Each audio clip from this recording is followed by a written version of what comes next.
Wow.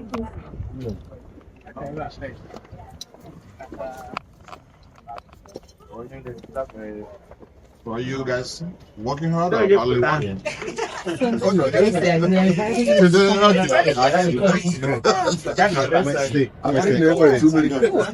Okay, so the trick with photos out here is if you get as many people to the side, so we can get a group photo. So let's have people go that way, and then same on that side. Just watch your step as the little tricky. And if you notice the flag hanging behind each of the U.S. flag, that is the Yemeni flag, because today it was their national day.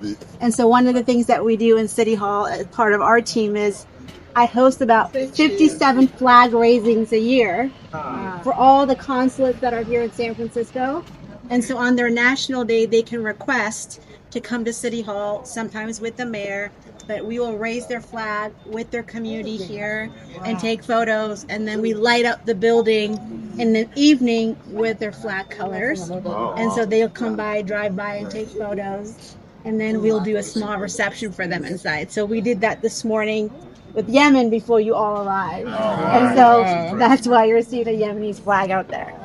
Yeah. So we're going to do a couple of photos, and then the mayor said I could take you back to his private office. So let's do some photos. I got